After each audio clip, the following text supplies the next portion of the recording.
We've had Ron Allen in Cairo watching all this as it's been unfolding. And Ron, what can you add to this conversation?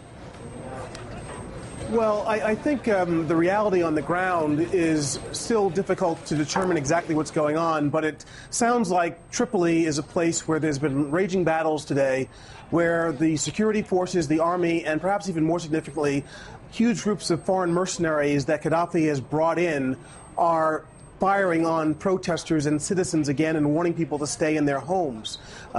These foreign mercenaries seem to be a big dynamic in all this.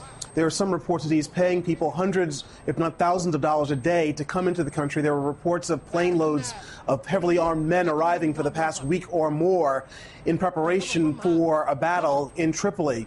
And if, in fact, all that is true, and the dead bodies that are reportedly littering various neighborhoods seem to attest to that, Gadhafi is pulling out every stop to, as his son warned, create rivers of blood in the streets to hold on to power in this country.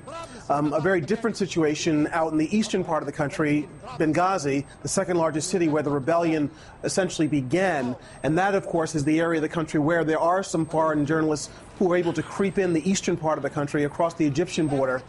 There, it seems that the protesters are trying to consolidate their gains somewhat to take control of more areas. And the reports keep suggesting that there are army units who are joining the protesters, but in terms of the numbers or the dedication or the allegiances, it's a very, very muddled picture at this point, and we won't know more.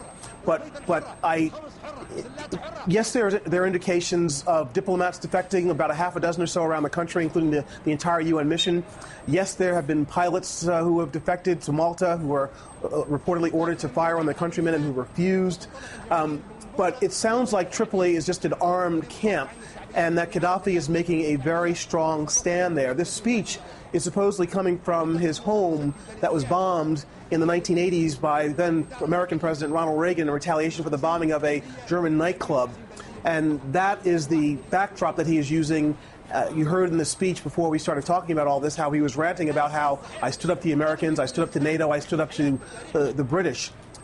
We were also told that he was going to make a speech in Green Square, and that doesn't seem to be happening. But he is trying to tell the world and his people and his supporters that I am in control, I am here, and I'm not going anywhere, and that this is a much different place than his neighbor Egypt and his neighbor Tunisia.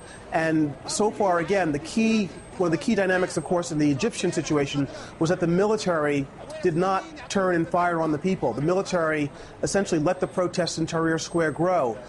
In Libya, every indication is a very, very different situation where you not only have military units, but security forces and these foreign mercenaries who are ruthlessly, to use the words of eyewitnesses who we've talked to, indiscriminately firing on people using warplanes and helicopters. And again, I was reading reports earlier before we came on about there being bodies in the streets of various neighborhoods of Tripoli.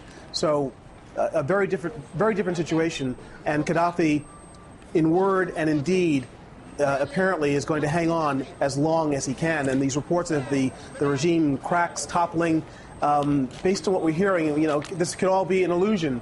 But it sounds like he's going to keep fighting for a long time, and that's certainly what his son promised in his address a couple of days ago as well. Ron Allen, thank you very much.